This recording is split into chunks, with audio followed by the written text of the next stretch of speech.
ஒரு பக்கம் தங்கமயிலுக்கு தலையில் இடி விழுந்த மாதிரி இருக்குது. கண்டிப்பாக இன்டர்வியூக்கு போயே தீரணும்னு படுத்திக்கிட்டு இருக்காங்க. இன்னொரு பக்கம் குழலி வந்து பார்த்தீங்க அப்படின்னா வேலை மேலே வேலை வாங்கி ஜூஸ் போட்டு வா, அதை உரிச்சு கொடு, இதை உரிச்சு கொடுன்னு பேசிக்கிட்டு இருக்க.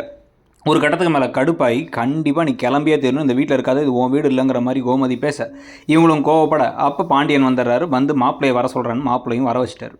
அவர் கூட இவங்க போக மாட்டேன்னு கொஞ்சம் ட்ராமாவெலாம் போட்டு இருக்க. பலார்னு ஒன்று விட்டாங்க கோமதி. என்னடி நினச்சிட்டு இருக்க, ட்ராமா போட்டுட்டு இருக்க, கிளம்பி போயிட்டு நல்ல விதமாக வரதா இருந்தால் வா, இந்த மாதிரி சண்டை போட்டுலாம் வரதா இருந்தால் வராத, கிளம்பு முதல்ல அப்படின்னு துரத்தி விட நம்ம அத்தை டெரர் பீஸ் போலேன்னு பயந்துட்டாங்க ராஜியும் மீனாவும். தங்கமயில் அதை விட நடுங்கி போய் கிளம்பி இன்டர்வியூக்கே இப்போ போகிறாங்க. என்ன நடக்க போகுதுங்கிறது அவங்க சைடில் ஒரு பிரச்சனைனா, இன்னொரு பக்கம் கதிருக்கு தெளிவாக தெரியுது இந்த புதுசாக வந்திருக்க பொண்ணு சுபாவுக்கு ஏதோ ஒரு பெரிய பிரச்சனை இந்த பசங்களால் வரப்போகுது அப்படின்ட்டு. இவங்க 3 நாள் கொடைக்கானல் போகலாங்கிறானுங்க, என்னென்னவோ பேசுகிறாங்க, சவுண்டை இன்க்ரீஸ் பண்ணுங்கிறாங்க. நான் கீழே போய் கடையில் போய் சாப்பாடு வாங்கிட்டு வரணும்னு கிளம்பி போகும்பொழுது அப்போ இவர் பேசி தெரிஞ்சுக்கிறார், இந்த பொண்ணுக்கு இவங்க கூட போகிறதுல விருப்பம் இல்லை, இவங்க ஏதோ ஏமாத்துறாங்க, ஏதோ ஒரு மாதிரி வித்தியாசமாக உணர்றாங்க அப்படின்ட்டு. உன்னை கொண்டு போய் அவங்க வீட்டில் ட்ராப் பண்ண வேண்டியது என் பொறுப்பு, கவலைப்படாத அப்படின்னு சொல்லிடுறாரு. இப்போ தான் ஃபைட் சீக்வன்ஸ், பிரச்சனை சீக்வன்ஸ், இவங்க 2 பேர் தனியாக காட்டில் மாட்டிக்கிறன்னு ஏதாச்சும் ஒரு விஷயம் நடக்க போகுது.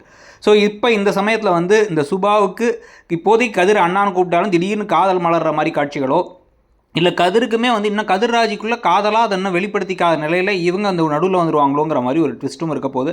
அந்த ட்விஸ்ட் இல்லாமல் சிம்பிளாக சுபாவோட கேரக்டர் நல்ல விதமாக கொண்டு போய் அவர் சேர்த்தாரு, முடிச்சாச்சு அப்படிங்கிறதோட முடிச்சிட்டா பரவாயில்ல. இவங்கள வச்சு இன்னொரு இந்த முக்கோண காதலுக்கு அதை ட்ராக் ஓட்டினா நமக்கு கொஞ்சம் நெகட்டிவிட்டியும் ஆகிடும். அதே மாதிரி கதிர்ராஜி ஃபேன்ஸுக்கெலாம் அப்செட்டும் ஆகிடும். உங்களுக்கு என்ன தோணுதுங்கிறத சொல்லுங்கள். தேங்க்யூ.